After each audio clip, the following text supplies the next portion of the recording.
A mí me molestaba mucho y todavía me molesta el hecho que sobre todo en la izquierda o en general se tiene esta idea de que Colombia ha sido un país neoliberal, entre comillas, y que ha sido un país extremadamente capitalista y que esa es la raíz de todos los problemas. Cuando si uno mira realmente las cifras, Colombia es un país con muy poco libre mercado, porque entre más crece el Estado y más intervención hay, significa que los políticos quieren controlar la vida de la gente, significa que quieren decirle qué tiene que hacer o limitar sus opciones. Y las ideas de la libertad es todo lo contrario. Creé el movimiento libertario en el 2015 y fui candidato a la alcaldía, como mencionaste. ¿Qué es la libertad para Daniel Reisberg? La libertad a mí me parece en un sistema político es limitar al máximo el poder de la burocracia, de los políticos, y aumentar al máximo el poder del individuo y de la sociedad civil. Pero llega un punto donde esta rama, la burocracia, se vuelve un propio poder y es muy difícil controlarla. Bienvenidos a Sabor a Freedom, el espacio donde celebramos la libertad y las voces que se atreven a destacar en la multitud. Con ustedes, nuestro anfitrión, César Grajales. Bienvenidos a Sabor a Freedom. Este es un espacio patrocinado por la Iniciativa Libre. ¿Cómo la está pasando con este podcast? Ya tenemos una cantidad enorme de episodios que, si no ha visto, lo invitamos a ver. Hoy tenemos un invitado muy especial. Daniel Reisberg, historiador, periodista, fundador del Partido Libertario en Colombia, candidato a la alcaldía de Bogotá, miembro actual del Cato Institute aquí en los Estados Unidos. Bueno, un pensador, un amante de las libertades y un defensor de las libertades, no solamente en América Latina, pero aquí en los Estados Unidos. Daniel, bienvenido. César, un placer estar en este espacio. Gracias por estar con nosotros y bueno, contigo podríamos hablar de muchísimas cosas el día de hoy, pero antes que nada, la gente que no ha tenido la oportunidad de conocerte, de saber de ti, ¿quién es Daniel Reisberg? Bueno, como creo que tú has resumido bastante bien en mi carrera, yo empecé en la academia después de estudiar en Alemania, también un poco en Estados Unidos, pero regresé a Colombia, trabajé en varias universidades, sobre todo en la Universidad del Rosario, y por cosas de la vida terminé en política, pero creo que introduje unas nuevas ideas, unas ideas que no se veían hace tiempo en Colombia, que son estas ideas liberales libertarias, que creo que estaban ausentes del debate. Entonces, después de una campaña en el Partido Conservador, que me di cuenta que definitivamente no era conservador, sobre todo en el aspecto fiscal, creé el movimiento libertario en el 2015 y fui candidato a la alcaldía, como mencionaste. Y fue una campaña sobre todo, digamos, pedagógica de introducir las ideas, porque realmente había muy poca plata, pero la idea era competir con los grandes de la política colombiana y se logró. Y desde ese entonces, como has dicho, también he estado en periodismo de opinión, también dirigí el Pan Am Post, que es un medio digital que ha venido creciendo mucho. Sí. Y en los últimos años he estado más en el campo de centros de pensamiento, como dices, en el Cato Institute ya hace 2 años y medio, trabajando desde Washington en temas no solo de Colombia, sino de toda América Latina.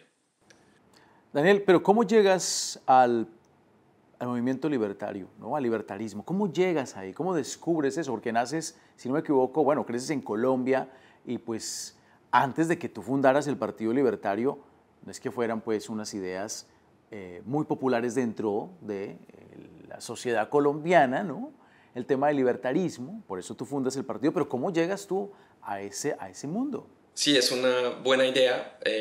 Yo creo que de cierta manera de mi familia, digamos, una familia bastante emprendedora, de hecho desde varias generaciones atrás, entonces siempre tenía un poco este escepticismo hacia el Estado y hacia la burocracia en las venas un poco, y también creciendo en Colombia en los 80, al principio de los 90, pues a mí me tocó de pequeño toda la época de Pablo Escobar, y entonces también era un poco escéptico frente a todo este tema de la guerra contra las drogas y me daba cuenta como si caía Pablo Escobar, después llegaba el Cartel de Cali, después llegaba las FARC y que era un tema más que todo de mercado y mucho tiempo después me di cuenta que había un economista, pues entre varios otros, Milton Friedman en Estados Unidos, premio Nobel, que hablaba precisamente de estos fenómenos.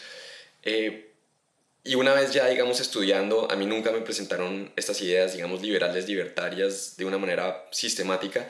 Fue realmente a raíz de las campañas en el 2008 y en el 2012 de Ron Paul en el Partido Republicano, que de hecho Ron Paul había sido antes candidato del Partido Libertario, y estaba este señor, algo mayor, diciendo cosas que parecían, digamos, no ser muy cuerdas, como que hay que acabar la Reserva Federal, por ejemplo, por causar inflación, pero me parece que tenía algún sentido lo que estaba diciendo y me puse a investigar y me di cuenta que también citaba a grandes economistas y filósofos como Friedrich von Hayek, Ludwig von Mises, así descubrí la Escuela Austriaca de Economía, que me interesó mucho, y también descubrí, entre otras, el Cato Institute, y digamos fue un proceso gradual pero al mismo tiempo muy constante de cómo me fui interesando en estas ideas y aprendiendo todo lo que pude.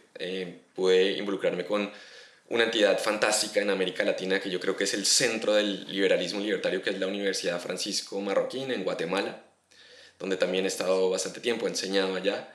Y bueno, a raíz de estas ideas también las empecé a comunicar dentro de Colombia en el debate político. Empecé porque acá algo interesante, y no me quiero extender mucho, entonces me puedes parar, pero a mí me molestaba mucho y todavía me molesta el hecho que sobre todo en la izquierda o en general se tiene esta idea de que Colombia ha sido un país neoliberal, entre comillas, y que ha sido un país extremadamente capitalista y que esa es la raíz de todos los problemas. Cuando si uno mira realmente las cifras, Colombia es un país con muy poco libre mercado, muy intervenida la economía. Si uno mira índice de libertad económica, por ejemplo, el Instituto Fraser, Colombia está alrededor de puesto 100, ha estado durante más de 20 años, entre 150 países. Entonces no es una economía libre, hay una burocracia y todo tipo de intervención, hay unos monopolios que no dejan entrar la competencia. Entonces para mí era muy importante comunicar estas ideas y, digamos, retar este mito en Colombia. Y digamos que las teorías liberales libertarias, sobre todo de escuela austríaca, son como la herramienta principal para hacer ese análisis. Daniel. Y creo que está creciendo en Colombia la fuerza de estas claro, ideas. Y ahora, una cosa que creo que es importante son los debates en los diferentes escenarios políticos, el debate académico, las entrevistas, pero ¿cómo has percibido tú o cómo la gente percibe las ideas de la libertad? Tú que has estado en la calle, por ejemplo, cuando corriste a la alcaldía de Bogotá, hablando con el señor del día a día, la señora del día a día, el tendero, el que está preocupado de otros asuntos más allá de realmente profundizar en los temas académicos de la libertad y todo esto y encontrar el tema de Milton Friedman o todos estos economistas o pensadores. ¿Cómo perciben esa narrativa, ¿no? De la libertad una persona que está en una tiendita en un barrio, por ejemplo? ¿Cómo percibiste tú? ¿Cómo ves que la gente recibe esas ideas? Pues yo creo que es algo muy sencillo, porque en últimas sí se puede citar a todos esos economistas, académicos, estudios, libros y demás, pero en últimas lo que es el liberalismo es que los políticos tengan menos poder y menos plata y que la gente pueda tener más plata, de su propia plata, en su bolsillo, y que los políticos a través del Estado no se la quiten. Porque entre más crece el Estado y más intervención hay, significa que los políticos quieren controlar la vida de la gente, significa que quieren decirle qué tiene que hacer o limitar sus opciones. Y las ideas de la libertad es todo lo contrario, es no, que la gente pueda decidir cómo quiere llevar a cabo su vida. Y eso es lo fundamental y creo que eso es algo muy fácil de entender. Así, digamos, no sea necesariamente muy fácil de comunicar, hay veces hay que encontrar el mensaje adecuado. Pero a mí me sorprendió mucho, por ejemplo, yo estuve muy involucrado en Bogotá en el tema de los colegios en concesión, me volví el vocero de la Asociación de Colegios en Concesión, que en ese momento eran 25 colegios que se habían creado en los 90 simplemente por razones prácticas, que son lo que en Estados Unidos llamarían hago un paréntesis, charter schools. eso sería el equivalente a un chapter. A un charter, sí, exacto. O sea, el distrito capital de Bogotá no tenía la capacidad financiera ni logística de llegar a algunos de los barrios más alejados y más problemáticos en términos, por ejemplo, de pobreza. Y entonces simplemente construyó los colegios, pero le cedió la administración a privados con un contrato diferente a lo del sistema público general de Bogotá. Y los colegios fueron un éxito total porque llegaron a administrar las instituciones de primer nivel como la Universidad de los Andes, el Gimnasio Moderno, colegios élites privados, por ejemplo, entre otras. Y cuando se estaban venciendo los contratos, varios años después, el alcalde era nada más y nada menos que Gustavo Petro. Y Petro, siendo un socialista marxista, presidente actual, desafortunadamente, los quería acabar, quería devolver esos colegios al sector público, que la Secretaría de Educación que él controlara también esos colegios. Y obviamente los padres y los alumnos no querían eso, y entonces yo entré a ese debate a tratar de defenderlos ante la opinión pública, y fue algo muy interesante porque a Petro le dolía mucho y a sus burócratas, porque eran algunos de los barrios más pobres de Bogotá, y sin embargo acá estaba la comunidad, los padres y los alumnos defendiendo un modelo que ellos consideraban neoliberal, que era privatizar la educación pública, pero la gente no quería que el distrito se tomara esos colegios. Entonces inclusive le armamos protestas al frente de la Casa de Nariño, y ellos no sabían cómo reaccionar. En varias ocasiones la Secretaría misma nos daba cifras supuestamente para comprobar que los colegios no eran buenos, y las cifras demostraban todo lo contrario. Las cifras demostraban que esos colegios eran muy superiores a los colegios públicos, sobre todo de las mismas zonas. Claro, porque había una administración muy diferente, con una filosofía diferente. Y al final ganamos ese debate. Petro solamente logró acabar 3 colegios y el siguiente alcalde creó 15 más. Entonces eso fue una de las pocas victorias, creo, que ha tenido, digamos, la derecha, entre comillas, frente a Petro en políticas públicas en Colombia.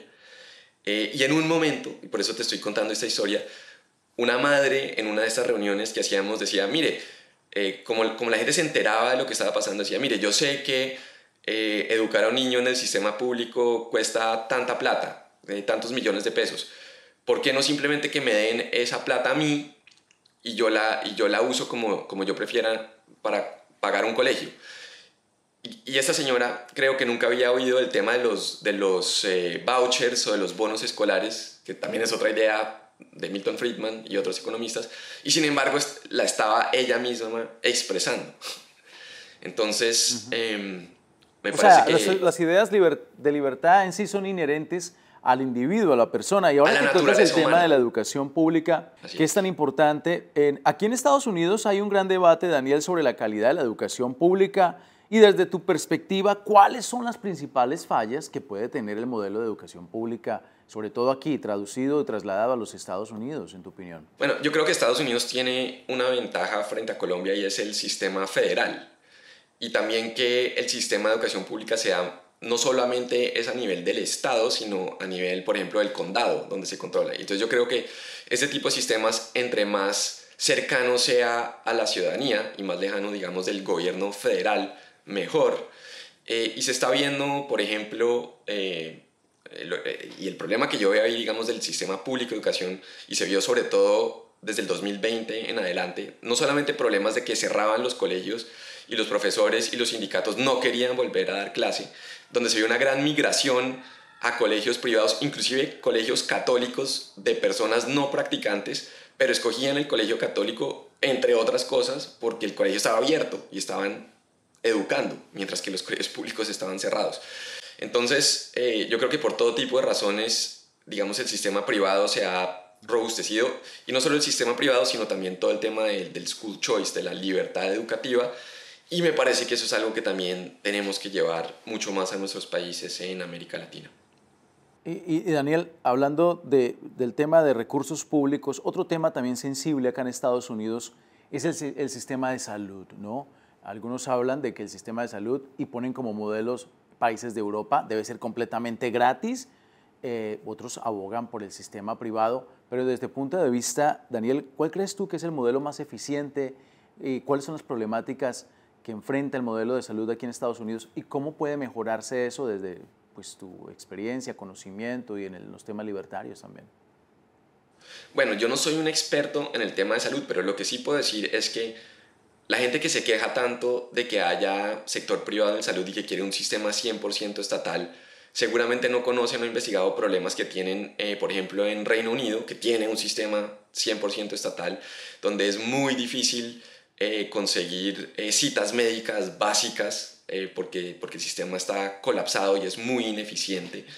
Y donde hay anécdotas donde, por ejemplo, es más fácil conseguir que una operación para una mascota con un veterinario, donde hay un sistema, digamos, más privado, que para un ser humano en el sistema público estatal. Entonces, esos sistemas también tienen serios problemas. En el sistema de Estados Unidos, pese a que la caricatura que es que, de nuevo, que es un sistema, digamos, de libre mercado, como el lejano oeste del capitalismo, la verdad es que hay mucho intervencionismo del gobierno que creo que distorsiona los precios de toda manera. Entonces, pues a mí me parece, digamos, que Colombia tenía, hasta que Petro lo empezara a destruir, un sistema bastante bueno, donde había básicamente 100% de cobertura, 100% de aseguramiento, ya fuera seguros privados o seguros, digamos, obligatorios del Estado, y había, digamos, era un sistema público-privado que funcionaba bastante bien.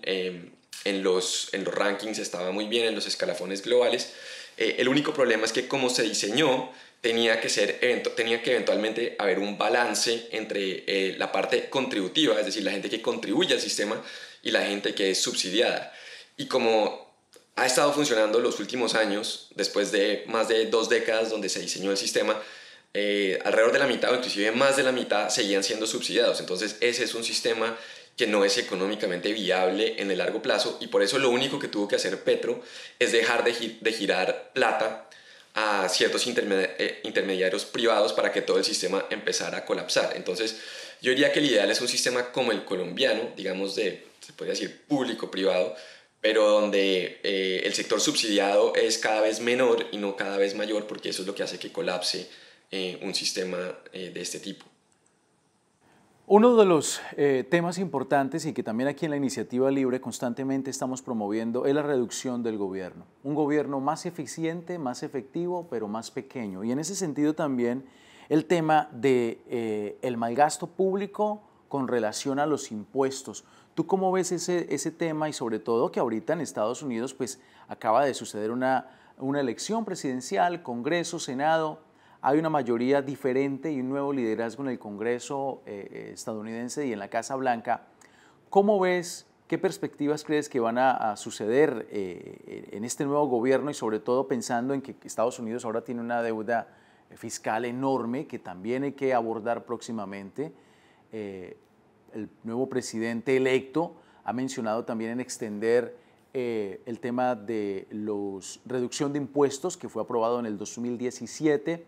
¿Tú cómo ves esa perspectiva económica de Estados Unidos y sobre todo cómo miras a esa reducción de la burocracia y del gobierno, que al final del día pues es que ha generado ese malgasto público en los últimos años? Yo escribí una columna hace unos años del gran peligro que representa la deuda en Estados Unidos. Ya más del 100% del PIB, estamos, digamos, a niveles de deuda que había durante la Segunda Guerra Mundial y que no ha habido prácticamente desde entonces, sin estar en una guerra de este tipo. Los intereses sobre la deuda cada vez son más y digamos, muy pronto también está llegando a niveles donde ya no es viable tener esos niveles de deuda. Y el peligro no solamente es la deuda, sino tasas de intereses que han estado subiendo. Entonces, obviamente los pagos anuales suben de una manera muy peligrosa. Me parece que es fundamental recortar, y también por eso aplaudo el nombramiento y la creación de este nuevo departamento muy, muy pequeño, de esta entidad de eficiencia gubernamental bajo Elon Musk y Vivek Ramaswamy. Y ahí algo, ojalá lo puedan hacer y ojalá realmente tengan vía libre para recortar. Algo muy curioso desde el punto de vista mío, digamos, como analista de América Latina, es que de cierta manera esta nueva entidad se va a basar o tiene ya un modelo que se creó en Argentina en el último año bajo el gobierno de Javier Milei, donde puso a Federico Sturzenegger, que es un economista muy prestigioso, a cargo de un creó un ministerio, eliminó 9 ministerios, pero este creo que es muy pequeño, creo que son 4 personas, y es el Ministerio de la Desregulación. Y la única labor de Sturzenegger y su equipo es encontrar todas las regulaciones absurdas que hay en Argentina, que son muchas, porque es la economía más regulada del mundo, y simplemente eliminarlas. Wow. Entonces me parece que es algo que ya está funcionando en Argentina, y me parece que puede servir como modelo para lo que puede hacer Elon Musk y Vivek Ramaswamy, y va a ser muy interesante lo que pasa en los próximos meses. Le recuerdo a nuestra audiencia que usted está escuchando y viendo Sabor a Freedom. Este es un podcast patrocinado por la Iniciativa Libre y recuerde que puede ver este episodio y muchos más aquí en nuestra página web y también nos puede escuchar en todas las plataformas digitales desde Spotify, iHeartMusic y otras más. Daniel, ¿qué rol juegan los think tanks en presionar por mejores políticas públicas y en mantener a raya los legisladores, no solamente en Estados Unidos, pero también en otros países en Latinoamérica, por ejemplo? Pues yo diría que la idea general de un centro de pensamiento, por lo menos de libre mercado, como es el Cato Institute, hay que tener en cuenta que los políticos normalmente no son líderes realmente en el sentido que siempre se están buscando reelegir o están buscando elegirse en primer lugar, y por lo tanto siempre van a ofrecer lo que está buscando el votante, y lo que está buscando el votante no necesariamente es lo mejor para el país o para la ciudad o el estado en el largo plazo, porque digamos es muy fácil ofrecer políticas fiscales completamente irresponsables que no se van a poder cumplir. Y yo diría que el rol de un think tank en ese sentido, por lo menos económico, pero no solo económico, es tener una serie de personas capaces que pueden hacer el análisis y que puedan decir, mire, si ustedes hacen esto, las consecuencias pueden ser muy graves, o al mismo tiempo tener el tiempo, estar un poco separado de la política para poder diseñar políticas públicas que puedan ser positivas, por ejemplo, en términos de reducción del gasto público y de responsabilidad fiscal en el mediano y largo plazo. Y es algo, digamos, que los políticos, por esa presión diaria que tienen de aparecer en los medios, de figurar ante sus votantes, realmente no tienen el tiempo y no tienen los incentivos de hacer. Entonces yo diría que ese es realmente el rol de los centros de pensamiento, por lo menos de este lado como Cato, que es limitar el rol del gobierno, y en el sentido de Estados Unidos es regresar a ese espíritu de la Constitución, que es un gobierno limitado, e impedir o por lo menos frenar lo que ha pasado en las últimas décadas, que es este crecimiento gigantesco del Estado burocrático, que realmente no tiene ningún control y se vuelve una fuerza por sí sola, que realmente no está en la Constitución porque no está en ninguna de las ramas del poder, o bueno, en teoría están bajo el poder ejecutivo, pero llega un punto donde esta rama, la burocracia, se vuelve un propio poder y es muy difícil controlarla. Antes de concluir, ¿qué es la libertad para Daniel Reisbeck? Para mí la libertad es la ausencia de restricciones, más que algo que uno pueda decir la libertad es esto y no es más fácil decir que no es la libertad. La libertad no es cuando un político, un burócrata en cualquiera de nuestros países tiene tanto poder sobre la gente que le puede decir cómo vivir su vida, cómo usar su dinero, robar su dinero a través de impuestos excesivos, en un caso extremo como en el de Venezuela, robarse elecciones como han hecho de una manera tan descarada en los últimos meses.